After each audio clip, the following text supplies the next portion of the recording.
నమస్తే, welcome to news and views. నేను అనిల్. ఈరోజు ఏ అంశాలు ఏ పత్రికలు ప్రచురించారో ఒకసారి పరిశీలిద్దాం. ముందుగా ఈనాడు చూసుకున్నట్టయితే విచారణకు రండి అంటూ మెయిన్ హెడ్లైన్గా హైలైట్ చేశారు. అంటే కేసీఆర్కు కాళేశ్వరం ప్రాజెక్టుకు సంబంధించి, అలాగే హరీష్ రావుకు, ఈటెలకు నోటీసులు ఇచ్చారు.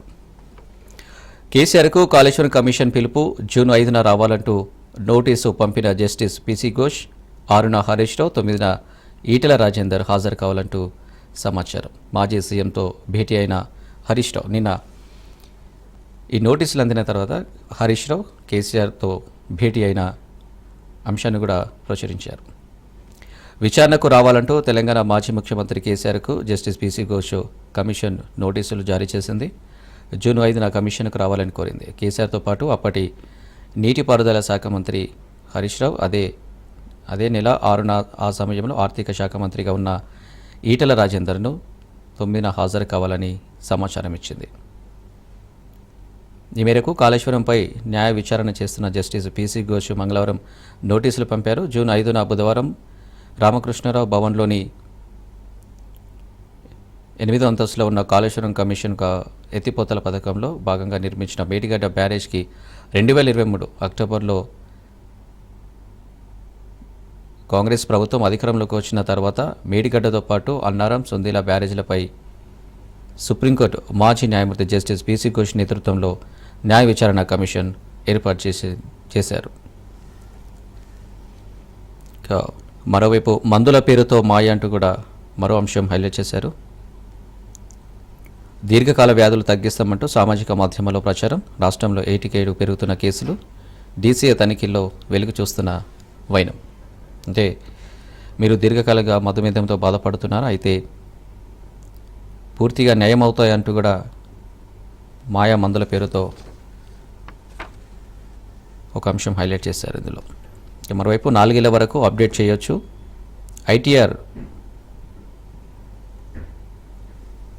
ఐటీఆర్యూను తీసుకొచ్చిన ఆదాయపు పన్ను విభాగం. పన్ను చెల్లింపుదారులకు ఆదాయపు పన్ను విభాగం మరింత సౌలభ్యాన్ని తీసుకొచ్చింది. మదింపు సంవత్సరం ముగిసిన 4 ఏళ్ల వరకు అప్డేట్ రిటర్న్ను దాఖలు చేసేందుకు వీలుగా ఐటీఆర్యూను అందుబాటులోకి తెచ్చింది. గతంలో ఈ గడువు 2 ఏళ్లుగా ఉండేది. దీన్ని 4 ఏళ్లకు పెంచుతూ బడ్జెట్ 2025లో ప్రభుత్వం ప్రతిపాదన చేసింది. దీనివల్ల పన్ను చెల్లింపుదారులకు తమ ఆదాయ వివరాలను సరిచేసేందుకు, పొరపాట్లను సవరించేందుకు అదనపు సమయం లభిస్తుంది. ఈ నిర్ణయం ఆదాయ పన్ను రిటర్న్లో ఖచ్చితత్వాన్ని పెంచేందుకు, పన్ను వసూలను మెరుగుపరిచేందుకు దోహదపడతాయన్నట్టు. మరోవైపు విఖ్యాత శాస్త్రవేత్తల అస్తమయం. అణు శాస్త్రవేత్తగా ఖ్యాతికెక్కిన ఎంఆర్ శ్రీనివాసన్, ఖగోళ భౌతిక శాస్త్రవేత్తగా ప్రసిద్ధిగాంచిన జయంత్ విష్ణు నార్లికల్లు నిన్న కన్నుమూసిన సంగతి తెలిసిందే. మరోవైపు అఖిల భారత సర్వీస్ అధికారుల ప్రవర్తన హుందాగా ఉండాలి. ఏఐఎస్ అధికారులకు సిఎస్ ఆదేశాలు జారీ చేశారు. నిన్న కేసీఆర్ సీఎం రేవంత్ రెడ్డి మీటింగ్లో ఐఏఎస్ రేవంత్ రెడ్డి కాలు మొక్కడం చర్చనీయాంశంగా మారింది. దీనికి సిఎస్ ఆదేశాలు కూడా జారీ చేశారు. మాటిస్తారు, పాటిస్తారు. బడిని దిద్దుతున్న గురువులు, ఆ ఉపాధ్యాయులు ఎక్కడంటే అక్కడ చదువుల పండుగే. వెలువెళ్ళపోయిన పాఠశాలలు సైతం విద్యార్థులతో కిక్కిరిసిపోతాయి అంటూ కూడా మరో అంశం హైలైట్ చేశారు. ఓవైపు రాష్ట్రంలో వందల ప్రభుత్వ ప్రాథమిక పాఠశాలలు విద్యార్థులు లేక వెలువెళ్ళబోతుంటే, మరోవైపు కొన్ని చోట్ల మాత్రం నో అడ్మిషన్ బోర్డులు తగిలించాల్సిన పరిస్థితి వచ్చింది. అన్నీ సర్కారు బడులే కదా, మరి ఎందుకు ఈ వ్యత్యాసం? అప్పటి వరకు వెలువెళ్ళబోయిన పాఠశాలలో విద్యార్థులతో కలకలలాడడం వెనుక కొందరు ఉపాధ్యాయుల కృషి దాగుంది. మరి వారు పనిచేసే చోట తరగతి గదులు కిక్కిరిసిపోవాల్సిందే. ఏ పాఠశాలలకు బదిలీ అయినా అదే పరిస్థితి. ఏటేటా సర్కారు పాఠశాలలో విద్యార్థులు తగ్గుతున్న నేపథ్యంలో ఇలాంటి చర్యలు తీసుకున్నారు. ఇంకా 2018 జూలైలో ఉపాధ్యాయులు భవానీ ఆ పాఠశాలలో బాధ్యతలు చేపట్టే నాటికి పిల్లల సంఖ్య తక్కువగా ఉంది. గదులు 3 ఉన్నాయి. ప్రైవేట్ పాఠశాలలకు వెళ్ళే విద్యార్థులు ఇళ్లకు వెళ్ళి తల్లిదండ్రులతో మాట్లాడారు. తమ పాఠశాలకు 1 సంవత్సరం పంపాలని సంతృప్తి చెందకుంటే ఆ తర్వాత ఏడాది వచ్చిన బడికి పంపుకోవచ్చు అంటూ నచ్చజెప్పారు. మరోవైపు ఉగ్ర సంస్థల లాంతర్ తంత్రం.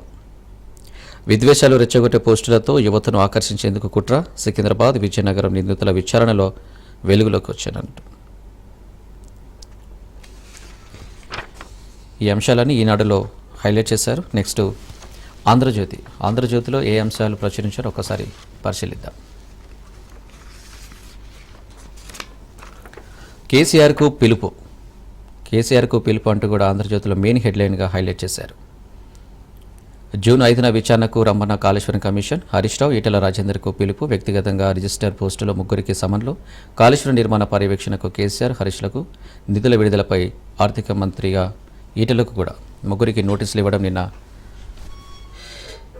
చర్చనీయాంశంగా మారింది రాజకీయాల. కాళేశ్వరం కమిషన్ జారీ చేసిన నోటీసులపై ఏం చేద్దాం, విచారణకు హాజరు కావాలా వద్దా, కేసీఆర్ సమాలోచనలు. ఎర్రవెల్లిలో ఆయనతో హరీష్ రావు భేటీ అయ్యారు. న్యాయ నిపుణుల సలహాలతో 2-3 రోజుల్లో నిర్ణయం తీసుకునే అవకాశం ఉంది. అంటే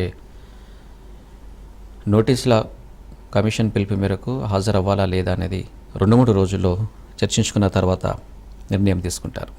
ఇక లోటుపాట్లు సరిదిద్దుకోండి అంటూ కూడా మరో అంశం ఆంధ్రజ్యోతిలో ప్రచురించారు. నియోజకవర్గ ప్రజలకు మరింత చేరువగా ఉండండి, ప్రభుత్వానికి పార్టీకి చెడ్డ పేరు రాకుండా చూసుకోండి, స్థానిక ఎన్నికల్లో పార్టీ గెలుపునకు కృషి చేయండి. నాగర్ కర్నూల్, మల్కాజ్గిరి, మెదక్ పరిధిలోని కాంగ్రెస్ ఎమ్మెల్యేలకు రేవంత్ దిశానిర్దేశం. పనితీరు నివేదికల ఆధారంగా ఎమ్మెల్యేలతో సీఎం ముఖాముఖి. గీత దాటొద్దు, హుందాతనం మరవద్దు అంటూ కూడా మరో అంశం హైలైట్ చేశారు. విధులకు కట్టుబడి ఉండండి, క్రమశిక్షణ పాటించండి, సర్వీసు నిబంధనలకు అనుగుణంగా నడుచుకోండి, బహిరంగ సభల్లో మితిమీరి జోక్యం చేసుకోదు, అత్యుత్సాహం ప్రదర్శించి ప్రభుత్వ ప్రతిష్టను దిగజార్చొద్దు. అఖిల భారత సర్వీసు అధికారులకు ప్రభుత్వం హెచ్చరిక. ఇటీవల చోటు చేసుకున్న ఉదంతాల నేపథ్యంలో ఉత్తర్వులు. అంటే చూసాం, అఖిల భారత సర్వీస్ అధికారులు, ప్రభుత్వ అధికారుల ఉద్యోగులు కొందరు పరిధి దాటి ప్రవర్తించడం, హద్దులను మరిచి అత్యుత్సాహం ప్రదర్శించడం ప్రభుత్వం తీవ్రంగా పరిగణించింది. వారు తమ విధులకు కట్టుబడి ఉండాలని, సర్వీస్ నిబంధనలకు అనుగుణంగా నడుచుకోవాలని సూచించారు. బహిరంగ సభలో మితిమీరిన జోక్యం చేసుకోవద్దందుకు హుందాగా వ్యవహరించాలని హెచ్చరించింది. ఇక కేసీఆర్ చట్టాన్ని గౌరవిస్తారని భావిస్తున్న మంత్రి దుద్దిల శ్రీధర్ బాబు. కాళేశ్వరం కమిషన్ కాదు, కాంగ్రెస్ కమిషన్ అంటూ కూడా నిన్న ఎమ్మెల్సీ కవిత ఆరోపించారు. రాజకీయ కక్షతోనే కేసీఆర్కు నోటీసులు, బీఆర్ఎస్ ఎమ్మెల్సీ కవిత. నోటీసులు అందాక స్పందిస్తా, నోటీసులు చూడకుండా ఏమీ మాట్లాడలేనంటూ కూడా ఎంపీ ఈటెల కూడా నిన్న చెప్పిన మాటలు. అంటే అతనికి నోటీసులు అందలేదు, అందితే ఖచ్చితంగా స్పందిస్తా అంటూ కూడా చెప్పుకొచ్చారు. ఇక మరోవైపు 4-5 రోజుల్లోనే కేరళకు నైరుతి, సాధారణం కంటే వారం ముందే రాక. రాష్ట్రంలో నేడు రేపు అక్కడక్కడ వర్షాలు. మంగళవారం అశ్వాపురంలో అత్యధికంగా 5.9 సెంటీమీటర్ల వర్షం పడుతుంది. ఇక మరో అంశం, న్యాయ వ్యవస్థలో తిమింగలాలు అంటూ కూడా ఆంధ్రజ్యోతిలో హైలైట్ చేశారు. జస్టిస్ వర్మపై ఎఫ్ఐఆర్కు ఎన్నాళ్ళు, నేర న్యాయ వ్యవస్థ సామాన్యులకేనా, అంతర్గత విచారణలో పారదర్శకత ఏది, నివేదికను బయటపెట్టాలి ఉపరాష్ట్రపతి జగదీప్ ధన్కర్. ఇప్పటికీ వక్ఫ్ చట్టం రాజ్యాంగబద్ధమే, స్టే ఇవ్వాలంటే బలమైన కారణం చూపాల్సిందే, సుప్రీంకోర్టు స్పష్టీకరణ, ఆస్తులను లాక్కోవడమే చట్టం ఉద్దేశం అంటూ కూడా సిబ్డల్ చెప్పారు. పారదర్శకత కోసమే బోర్డులో ఇతర మతస్థులు, ప్రభుత్వ న్యాయవాది. ఉపరాష్ట్రపతి జగదీప్ ధన్కర్ మరోసారి న్యాయ వ్యవస్థ మీద విరుచుకుపడ్డారు. అధికార నివాసంలో పెద్ద ఎత్తున నోట్ల కట్టలు దాచారని ఆరోపణలు ఎదుర్కొంటున్న హైకోర్టు న్యాయమూర్తి జస్టిస్ జశ్వంత్ వర్మ మీద ఎందుకు ఇంతవరకు పోలీసులు ఎఫ్ఐఆర్ నమోదు చేయలేదని ప్రశ్నించారు. 3 న్యాయమూర్తులతో జరిపించిన విచారణను ఎలాంటి చట్టబద్ధత లేదని వ్యాఖ్యానించారు. దేశంలోని ప్రతి ఒక్కరూ ఈ కేసులో ఎలాంటి చర్యలు లేకుండా మూసేస్తారని భావిస్తున్నారు. సోమవారం రాత్రి ఆయన ఢిల్లీలో ఒక పుస్తకావిష్కరణ కార్యక్రమంలో మాట్లాడిన మాటలు ఇవి. ఈ అంశాన్ని కూడా ఆంధ్రజ్యోతిలో ప్రచురించారు. ఇక పెళ్లింట విషాదం. రోడ్డు పక్కన నిలిపి ఉన్న లారీని ఢీకొట్టిన పెళ్లి బస్సు. వికారాబాద్ జిల్లా పరిగి మండలం రంగాపూర్ వద్ద ప్రమాదం. బస్సులోని వారిలో 4 మృతి చెందారు, 14 మందికి గాయాలయ్యాయి. విందుకు వెళ్ళి వస్తుండగా ఘటన, వధువరుల క్షేమం ప్రమాదంపై సీఎం రేవంత్, స్పీకర్ మంత్రి దామోదర రాజనరసింహ విచారం వ్యక్తం చేశారు. పెంచిన టికెట్ ధర 10% తగ్గింపు, హైదరాబాద్ మెట్రో నిర్ణయం ఈ నెల 24 నుంచి ఛార్జీలు అమల్లోకి. మరో అంశం, పాక్ ఆర్మీ చీఫ్ మునీర్కు ఫీల్డ్ మార్షల్ ర్యాంక్, భారత్తో పోరు నేపథ్యంలో పదోన్నతి. పాక్ దాడుల స్వర్ణ దేవాలయంలో 7 గన్స్ మోహరించాం, ప్రధాన పూజారి అందుకు మాకు అనుమతించారు. శత్రు డ్రోన్ల గుర్తింపునకు దీర్ఘాలు ఆర్పేశారు. ఆర్మీ ఎయిర్ డిఫెన్స్ డీజీ సుమేజ్ ఇవాన్ ఆయన వ్యాఖ్యలకు ఖండిస్తున్నట్టు కూడా ఆర్మీ ప్రకటించింది. మరోవైపు ఎంఆర్ శ్రీనివాసన్, నార్లికన్ కన్నుమూసిన సంగతి తెలిసిందే. నిన్న ఒకరోజు 2 సీనియర్ శాస్త్రవేత్తలు మృతి. ఎంఆర్ శ్రీనివాసన్ అణుశక్తి కమిషన్ మాజీ చైర్మన్, అణు విద్యుత్ ప్రాజెక్టులో కీలక పాత్రగా ఉన్నారు. ఇక మరో అంశం, మాతృభాషతో మరింత అందంగా అంటూ కూడా మరో అంశం హైలైట్ చేశారు. సొంత భాషలో ప్రసంగించిన మిస్ వరల్డ్ సుందరిమణులు ప్రత్యేక అనువాదకులతో టీ హబ్లో కార్యక్రమం. నమస్తే ఇండియా అంటూ తొలి పలుకు, కిమ్స్ ఆసుపత్రి సందర్శన. నేడు శిల్పారామంలో సందడి, ఎలిమినేషన్ ప్రక్రియ ప్రారంభం. 6 విభాగాల్లో పోటీలు, ప్రతిభ ఆధారంగా 1 నుంచి 107 వరకు ర్యాంకులు. అంటే కూడా అందాల పోటీలకు సంబంధించి ఒక అంశాన్ని కూడా ఆంధ్రజ్యోతి ప్రచురించింది. మరోవైపు ఐఎఫ్ఎస్ టాప్ 50లో 3 మనల్లు. చాడ నిఖిల్ రెడ్డి 11వ ర్యాంక్, జి ప్రశాంత్ 25వ ర్యాంకు, చెరుకు అవినీష్ రెడ్డికి 40వ ర్యాంకు. ఐఏఎఫ్ టాప్లో 3 తెలుగు వాళ్ళు ఉండడం సంతోషిదగ్గ విషయం. ఇక దేశవ్యాప్తంగా 143 మంది ఎంపిక, వీరిలో 80 మంది అదనపు డీజీపీ మహేష్ భగవత్ గైడ్లైన్స్ తీసుకున్నవారే. ఈ అంశాన్ని కూడా ఆంధ్రజ్యోతి ప్రచురించింది. మరోవైపు బుల్లెట్ ట్రైన్ ప్రాజెక్టులో 300 కిలోమీటర్ల వంతెన పూర్తి చేశారు. అది అహ్మదాబాద్ నుండి ముంబై మధ్య దాదాపు 518 కిలోమీటర్ల కారిడార్కు సంబంధించిన బుల్లెట్ ట్రైన్ ప్రాజెక్ట్. మరో అంశం, ఆరోగ్యానికి ఉద్యోగుల వాటా ఎంత? 1.5% 2 రకాల ప్రతిపాదనలు సిద్ధం. ఉద్యోగుల నూతన ఆరోగ్య పథకంపై రాష్ట్ర ప్రభుత్వం కసరత్తు. ఇతర రాష్ట్రాల్లోని అమలుపై అధ్యయనం. తమ వాటా 1% మించి ఇవ్వలేమంటున్న ఉద్యోగ సంఘాలు. ఈ అంశాలన్నీ ఆంధ్రజ్యోతిలో ప్రచురించడం జరిగింది. ఇక మరోవైపు రాజ్భవన్లో మార్ఫింగ్ రచ్చ అంటూ కూడా మరో అంశం హైలైట్ చేశారు. మార్ఫింగ్ ఫోటోలతో తోటి ఉద్యోగిని బెదిరించిన ఒక ఉద్యోగి అరెస్టు, సస్పెన్షన్ చేశారు. ఇక బెయిల్పై విడుదలై రాజ్భవన్కు వచ్చి హార్డ్ డిస్క్ల చోరీ, మార్ఫింగ్ ఫోటోలు బయటకు రాకూడదని దొంగతనం. సిబ్బంది ఫిర్యాదుతో మరోసారి అరెస్టు, రాజ్భవన్లో కీలక ఫైలు మాయమంటూ జోరుగా ప్రచారం. అసలు విషయం బయటపెట్టిన పోలీసులంటూ కూడా మరో అంశం ఆంధ్రజ్యోతులు ప్రచురించినాయి. ఈ అంశాలన్నీ ఆంధ్రజ్యోతులు ప్రచురించారు. నెక్స్ట్ సాక్షిలో ఏ అంశాలు హైలైట్ అయ్యా ఒక్కసారి పరిశీలిద్దాం. మళ్ళీ కేసీఆర్కు నోటీసులు అంటూ కూడా సాక్షి ప్రధాన అంశంగా హైలైట్ చేసింది. 5న విచారణకు హాజరు కావాలన్న PC Ghosh commission, Kaleshwaram project నిర్మాణంలో అవకతవకలు, ఆరోపణలపై విచారణ జరుపుతున్న కమిషన్. ఇటు మాజీ మంత్రులు హరీష్ రావు, ఈటల రాజేందర్ కూడా నోటీసులు. 6న హరీష్, 9న ఈటల రావాలని పిలుపు. వ్యక్తిగతంగా హాజరు కావాలని సూచన. వారు కోరితే వర్చువల్గా విచారించేందుకు కూడా అవకాశం. సహజ న్యాయ సూత్రాల మేరకు వారి వాదనలు వినాలని నిర్ణయించిన కమిషన్ తుది నివేదికలో చేర్చే యోచన. ప్రధానంగా ప్రతి పత్రికలో కేసీఆర్కు సంబంధించింది, హరీష్ రావుకు సంబంధించింది, ఈటలకు సంబంధించిన నోటీసులకు ప్రతి పత్రికలు హైలైట్ చేశారు. ఇక కేసీఆర్తో హరీష్ రావు భేటీ, పీసీ ఘోష్ కమిషన్ నోటీసుల నేపథ్యంలో మాజీ మంత్రి హరీష్ రావు రేవలి ఫామ్ హౌస్లో మాజీ సీఎం కేసీఆర్తో భేటీ అయ్యారు. నోటీసులు, తదుపరి పరిణామాలు, ఇతర అంశాలపై చర్చించినట్లు సమాచారం.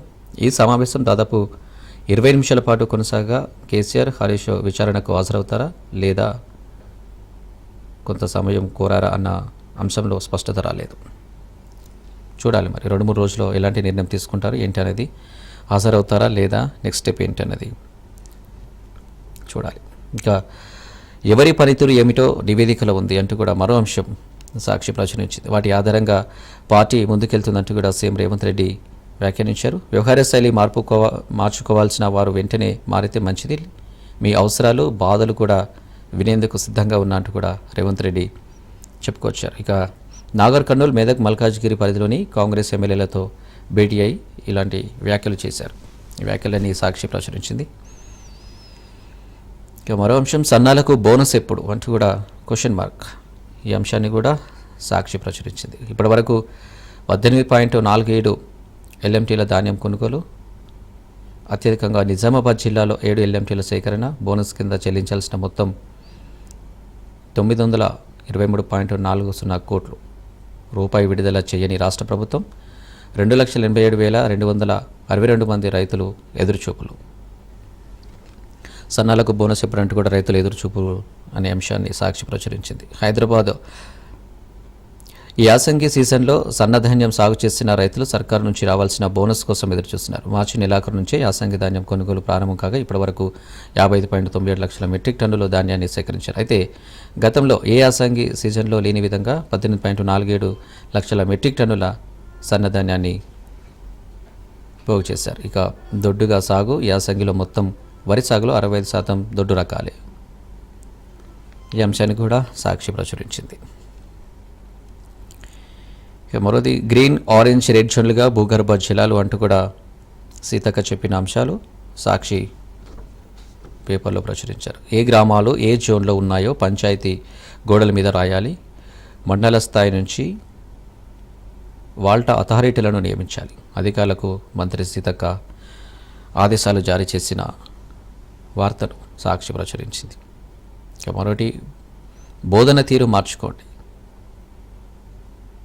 మౌసా విధానానికి స్వస్తి చెప్పండి, ప్రపంచవ్యాప్త బోధన పద్ధతులపై అధ్యయనం చేయండి, సర్కారీ స్కూళ్లలో అవన్నీ అమలు చేయాలి. వెబినార్లో విద్యాశాఖ కార్యదర్శి యోగితా రాణా చెప్పిన మాటలు. ఇక మరో అంశం, ఇంజనీరింగ్లో 2 కొత్త కోర్సులు డిజైన్ చేసిన IIT Madras computational and mechanics, instrumentation and biomedical, JoSAA కౌన్సిలింగ్కు అందుబాటులో కోర్సులు.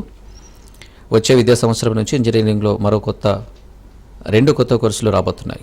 ఐఐటి మద్రాసు వీటిని అందుబాటులోకి తెస్తుంది. 2025-26 విద్యా సంవత్సరంలో జరిగే JoSAA joint seat allocation authority అనేది కౌన్సిలింగ్లో ఇవి ఉంటాయని మద్రాస్ ఐఐటి తెలిపింది. ఇక మద్రాస్ ఐఐటిలోని అప్లైడ్ మెకానిక్స్, బయోమెడికల్ విభాగాలు ఈ కోర్సులు డిజైన్ చేశాయి. ఒక విభాగంలో 40 సీట్లు ఉంటాయని ఐఐటి అధికారులు తెలిపారు. ప్రస్తుతం ఏఐ సాంకేతిక పరిజ్ఞానాన్ని దృష్టిలో ఉంచుకొని కోర్సులను రూపొందించమని ప్రొఫెసర్ కామకోటి తెలిపారు.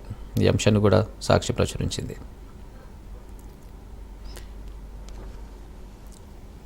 మరో అంశం, ప్రపంచాన్ని వణికించిన కరోనా మహమ్మారి మళ్లీ కలవరం పెడుతుంది.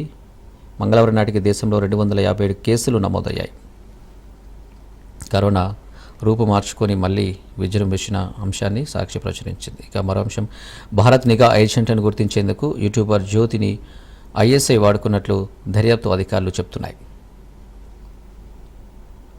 మరో అంశం, వక్ఫ్ సవరణ చట్టం అమలుపై మధ్యంతర ఉత్తర్వులు ఇచ్చేందుకు తగిన ప్రాతిపదికన తప్పనిసరి సుప్రీంకోర్టు స్పష్టం చేసింది. ఈ వార్తను కూడా సాక్షి ప్రచురించింది. నైరుతి రుతుపవనాల్లో మరో 4-5 రోజుల్లో కేరళకు చేరుకునే అవకాశం ఉందని భారత వాతావరణ శాఖ విభాగం ప్రకటించింది. వాతావరణ శాఖకు సంబంధించి కూడా అంశాన్ని సాక్షి ప్రచురించింది. మరోవైపు వైభవ్ వీర విహారం తమ ఆఖరి మ్యాచ్లో చెన్నై సూపర్ కింగ్స్ను ఓడించిన రాజస్థాన్ రాయల్స్. క్రికెట్ సంబంధించిన అంశాన్ని కూడా సాక్షి ప్రచురించింది. మరోవైపు ఉగ్రవాదంపై ఉక్కుపాదాలై నేడు యాంటీ టెర్రరిజంపై డే సందర్భంగా మహిళా సైనికులపై ఒక చిన్న కథనం. ఈ స్టోరీని కూడా సాక్షి ప్రచురించింది. ఇక ఐఏఎస్లకు జాగ్రత్తగా ఉండాలంటే కూడా అఖిల భారత సర్వీసు అధికారులు వ్యవహార శైలిపై రాష్ట్ర ప్రభుత్వం సీరియస్ అయింది. వారు హుందాతనంతో వ్యవహరించాలి, ప్రజలకి తప్పుడు సంకేతాలు వెళ్ళాయని హెచ్చరించింది. ఇక మరో అంశం, సామాజిక అంశాలపై స్ఫూర్తినిచ్చేలా టీహబ్ వేదికగా మిస్ వరల్డ్ పోటీదారుల మధ్య హెడ్ టు హెడ్ ఛాలెంజ్ నిర్వహించారు. ఇందులో పాల్గొన్న సుమారు 60 మంది భామలు వివిధ సామాజిక అంశాలపై తమ మనోగతాన్ని పంచుకున్నారు. మిస్ వరల్డ్కి సంబంధించిన అంశం. ఇవి ఈరోజు ప్రధాన అంశాలుగా సాక్షి ప్రచురించిన వార్తలు. మరో పత్రిక చూసుకున్నట్టయితే వెలుగులో ఏ అంశాలు, ఏ వార్తలు హైలైట్ అయ్యాయో ఒక్కసారి పరిశీలిద్దాం.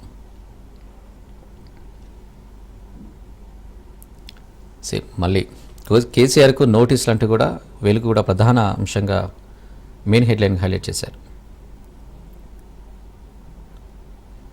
మాజీ మంత్రులు హరీష్ రావు, ఈటెలకు కూడా వ్యక్తిగతంగా హాజరు కావాలన్న కాళేశ్వరం కమిషన్. జూన్న ఆర్న కేసీఆర్.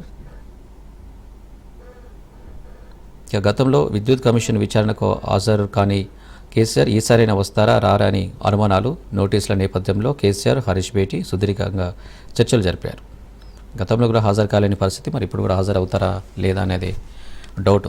చూద్దాం 2-3 రోజుల తర్వాత ఏ విధంగా నిర్ణయం తీసుకుంటారు, ఎలాంటి స్టెప్ ఉంటుంది అనేది.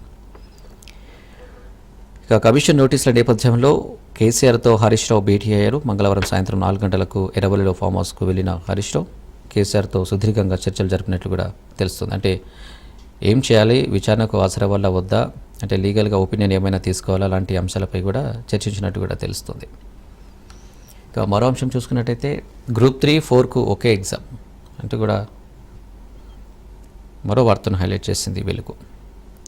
సిలబస్ క్వాలిఫికేషన్ సేమ్ కావడంతో సర్కారు సూత్రప్రాయ నిర్ణయం. త్వరలో వివిధ శాఖల్లో 27,000 ఉద్యోగాల భర్తీకి కసరత్తు. ఇందులో పోలీస్ శాఖలో 14,000 ఇంజనీర్ల పోస్టులు, గ్రూప్ 3, 4లో 1000 దాకా పోస్టులు మరిన్ని పెరిగే ఛాన్స్ ఉన్నట్టు కూడా తెలిపింది. డైరెక్ట్ రిక్రూట్మెంట్ కింద 7,000 జీపీఓ పోస్టులు. జాబ్ క్యాలెండర్ రీషెడ్యూల్ చేసి నోటిఫికేషన్లు ఇవ్వనున్న ప్రభుత్వం. ఎగ్జామ్ సంబంధించి ఎస్సీ వర్గీకరణ పూర్తి కావడంతో ఉద్యోగాల భర్తీపై ప్రభుత్వం ఫోకస్ పెట్టింది. అందులో భాగంగా కీలక నిర్ణయాలు తీసుకుంటుంది. ఇప్పటివరకు గ్రూప్ 3, 4కు వేర్వేరుగా ఎగ్జామ్స్ నిర్వహిస్తుండగా ఇకపై ఈ రెండింటికి కలిపి ఒకే ఎగ్జామ్ పెట్టాలని భావిస్తుంది. ఈ మేరకు కసరత్తు చేస్తున్నట్లు తెలుస్తుంది. ఈ అంశాన్ని కూడా వెలుగు ప్రచురించింది. ఇక మరో అంశం, ఆగి ఉన్న లారీని ఢీకొట్టిన బస్సు, 4 మృతి. పెండ్లి విందుకు వెళ్ళొస్తుండగా అర్ధరాత్రి ఘోర ప్రమాదం, 32 మంది గాయాలు, 10 మందికి సీరియస్. నూతన వధువరులకు స్వల్ప గాయాలు. మృతుల్లో పెండ్లి కొడుకు అంబమ్మ, బావ తదితర కుటుంబ సభ్యులు ఉన్నారు. ఈ ఘటన వికారాబాద్ రంగాపూర్ గేట్ సమీపంలో జరిగిన సంఘటన. ఇక మరో అంశం, పెద్దలకు దోచిపెట్టడమే బీజేపీ మోడల్ అంటూ రాహుల్ వ్యాఖ్యానించారు. పెద్దలకు దోచిపెట్టడం బీజేపీ విధానం అయితే పేదలకు పంచిపెట్టడం కాంగ్రెస్ విధానమని లోక్సభ ప్రతిపక్ష నేత రాహుల్ అన్నారు. కర్ణాటకలో కాంగ్రెస్ సర్కారు కొలువుదీరి 2 ఏళ్లైన సందర్భంగా 1.11 లక్షల మంది పేదలకు ఇళ్ల పట్టాలు పంపించేశారంటూ కదా రాహుల్ స్పష్టం చేశారు. ఈ అంశాన్ని కూడా వెలుగు ప్రచురించింది. ఇక మరొకటి, పాకిస్తాన్లో ఎక్కడైనా దాడి చేయగలం అంటూ దాక్కోవాలని అనుకుంటే వెతుకోవాల్సిందేనన్న సుమేర్ ఇవాన్. ఆ దేశం మొత్తాన్ని కవర్ చేయగలం, ఆయుధాలు మన దగ్గర ఉన్నాయి, ఎయిర్ డిఫెన్స్ డీజీ స్పష్టం చేశారు. ఈ వార్తను కూడా వెలుగు ప్రచురించింది. పాకిస్తాన్ భూభాగంలో ఎక్కడైనా సరే దాడి చేయగల సామర్థ్యం ఇండియాకు ఉందని air defence DG lieutenant general Sumer ఇవాన్కి స్పష్టం చేశారు. మన ఆయుధాల నుంచి తప్పించుకోవాలంటే వారు ఎవరైనా కలుగు వెతుకోవాల్సిందేనని అన్నారు. ఆపరేషన్ సింధూర్ తర్వాత పాకిస్తాన్ తన ఆర్మీ హెడ్ క్వార్టర్స్ను రావిల్పిండి నుంచి వేరే ప్రాంతానికి మార్చేస్తున్నట్లు ప్రచారం. దీనికి సంబంధించి డీజీ ఒక కీలకమైన అంశాన్ని తెలిపారు. ఈ అంశాన్ని కూడా వెలుగు ప్రచురించింది. ఇక మరో అంశం, బీఆర్ఎస్ కబ్జా చేసిన భూములను తిరిగి పేదలకు పంచుతాం అంటూ కూడా అంశాన్ని వెలుగు ప్రచురించింది. నాడు వాళ్ళ భూములను లాక్కున్నారు అంటూ కూడా మంత్రి పొంగులేటి వ్యాఖ్యానించారు.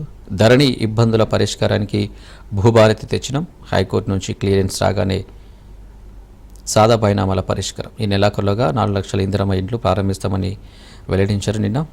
అలాగే భూదందాల కోసమే నాడు ధరణి తెచ్చారు అంటూ కూడా వివేక్ వెంకటస్వామి చెప్పుకొచ్చిన మాటలు. ఎలాంటి అక్రమాలకు తావు లేకుండా భూభారతి తెచ్చామని మంచిర్యాలలో భీమవరంలో భూభారతి సదస్సు కార్యక్రమంలో ఇలాంటి వ్యాఖ్యలు చేశారు. సర్కారు బడులు అడ్మిషన్లు పెంపుపై ఫోకస్ అంటూ కూడా మరో వార్తను చూద్దాం. గవర్నమెంట్ స్కూళ్ల బలోపేతంపై ప్రభుత్వ కసరత్తు. కొత్తగా ప్రైమరీ స్కూల్ స్టూడెంట్లకు నోట్బుక్స్. 1000 బడుల్లో ప్రీ ప్రైమరీ క్లాసులు ప్రారంభానికి చర్యలు. 1,00,000 మందికి పైగా టీచర్లకు 5 రోజుల ట్రైనింగ్. వచ్చే నెలలో పకడ్బందీగా బడిబాట నిర్వహణకు ఏర్పాట్లు చేసినట్టు కూడా తెలిపిన అంశాలు. ఇక వక్ఫ్ సవరణ చట్టానికి రాజ్యాంగబద్ధత ఉన్నట్టే అంటూ కూడా మరో అంశం. స్పష్టమైన గట్టి కారణాలుంటే తప్ప స్టే ఇవ్వలేమంటూ కూడా సిజేఐ స్పష్టం చేసిన వ్యాఖ్యలు. వక్ఫ్ సవరణ చట్టం చెల్లుబాటుపై సవాలు చేస్తూ దాఖలైన పిటిషన్లపై సుప్రీం విచారణను 3 అంశాలకే పరిమితం చేయాలని కేంద్రం విజ్ఞప్తి. మిగతా అంశాలపైన చర్చించాలని పిటిషనర్ల తరపు లాయర్లు పట్టుబట్టారు. మరో అంశం, పక్కా ప్లాన్ ప్రకారమే పులిని చంపి చర్మం గోర్లు దంతాలు తీసి పాతిపెట్టిళ్ళు. ఈ అంశం ఆసిఫాబాద్ కొమరంభీం జిల్లాలో జరిగింది. ఈ అంశాన్ని కూడా వెలుగు ప్రచురించింది. మరో పత్రిక చూసుకున్నట్టయితే నమస్తే తెలంగాణ. నమస్తే తెలంగాణలో ఏ అంశాలు ఏ వార్తలు ప్రచురించారో ఒక్కసారి పరిశీలిద్దాం. తెలంగాణను ఎండబెట్టి గోదావరిని కొల్లగొట్టి అనే ప్రధాన అంశాన్ని హైలైట్ చేశారు నమస్తే తెలంగాణ. నదుల అనుసంధానం పేరిట సరికొత్త నాటకం అంటూ కూడా తెలంగాణ పత్రికలో ప్రచురించారు. మననీలపై మరో కుట్ర, ఢిల్లీ నుంచి హైదరాబాద్ వయా అమరావతి, చక్రం తిప్పుతున్న చంద్రబాబు, తెర వెనుక నుంచి ఆడిస్తున్న కేంద్రం, గోదావరి బనకచెర్ల లింకుకు 3,000 కోట్లు కేటాయించేందుకు సమ్మతి, తెలంగాణ ప్రయోజనాలు వదిలేసి వంతపాడుతున్న కాంగ్రెస్ సర్కార్, రాజకీయ దుర్బుద్ధితో రాష్ట్రాన్ని రైతాంగాన్ని బలిపెట్టేందుకు సిద్ధమంటూ కూడా తెలంగాణ పత్రికలో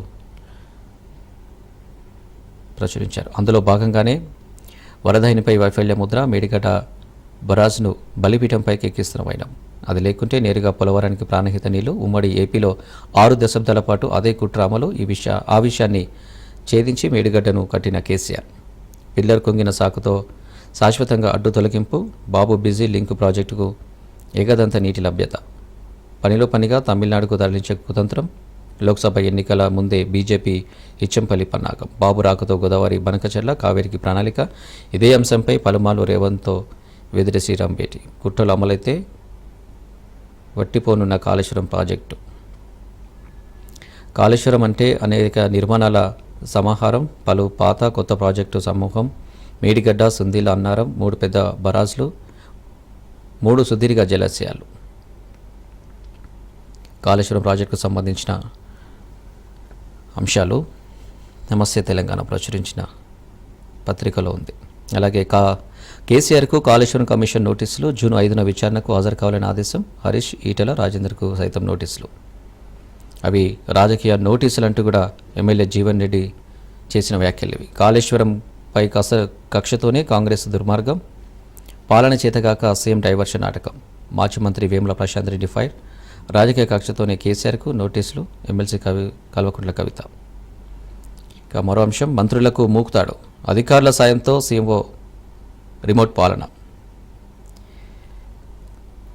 ఈ అంశాన్ని కూడా నమస్తే తెలంగాణ ప్రచురించింది. ఇక అధికారులు స్థాయిని దిగజార్చుకోవద్దు అంటూ కూడా సభా సమావేశాల్లో క్రమశిక్షణతో మెలగాలని, వ్యక్తిత్వాన్ని హోదాను కించపరిచే పనులు చేయకండి అంటూ కూడా ఉత్తర్వులు జారీ చేసిన అంశాన్ని నమస్తే తెలంగాణ ప్రచురించింది. ఇక డల్లాస్లో రజతోత్సవం సరంభం అంటూ కూడా జూన్ 1 నుంచి బీఆర్ఎస్ సిల్వర్ జూబ్లీ రాష్ట్ర అవతరణ వేడుకలు అంబరానంటేలా ఏర్పాటు చేస్తున్నారు. ఇక అందాల బామల వెంట మంత్రులు పరుగులు అంటూ కూడా మరో అంశం నమస్తే తెలంగాణ ప్రచురించింది.